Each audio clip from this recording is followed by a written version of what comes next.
கரூர் துயர சம்பவத்துக்கு பிறகு அனைத்திந்திய அண்ணா திராவிட முன்னேற்ற கழகத்தின் பொதுச் செயலாளர் புரட்சி தமிழர் அண்ணன் எடப்பாடியார் அவர்கள் மேற்கொள்ளுகிற மக்களை காப்போம், தமிழகத்தை மீட்போம் எழுச்சி பயணத்தில் தமிழக வெற்றி கழகத்தினுடைய தொண்டர்களும் தோழர்களும் தாவேகா கொடிகளோடு திரண்டு வந்து புரட்சி தமிழர் எழுச்சி தமிழர் அண்ணன் எடப்பாடியார் அவர்களை வரவேற்பதை கண்கூடாகவே இன்றைக்கு தமிழ்நாட்டில் பார்க்க முடிகிறது.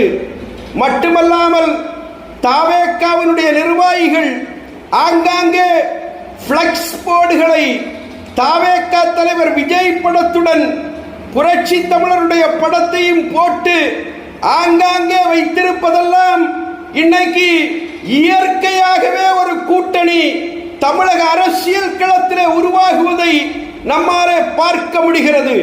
தாவேகா தொண்டர்கள் தாமாகவே முன்வந்து அதிமுகவோடு கரம் கோர்ப்பதை இன்றைக்கு அரசியல் களம் நமக்கு காட்டிக் கொண்டிருக்கிறது.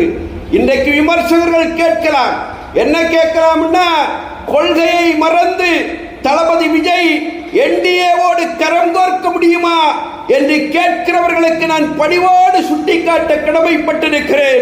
1999 மறந்துவிடக் கூடாது. எப்படி திராவிட முன்னேற்ற கழகம் அன்னைக்கு பாரதிய ஜனதா கட்சியோடு கரம் கோர்க்கவில்லையா? கொள்கையை மறந்து கரம் கோர்க்கவில்லையா? அரசியல் கூட்டணி காணவில்லையா? அதே 1999 ஏன் 2026 உருவாக கூடாது? தளபதி விஜய் ஏன் ஒரு புதிய முடிவுக்கு வரக்கூடாது?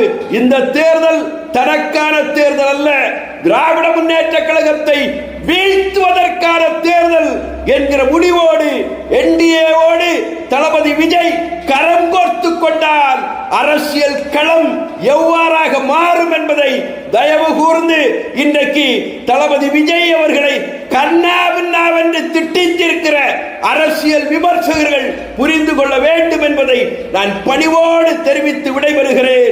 வணக்கம்.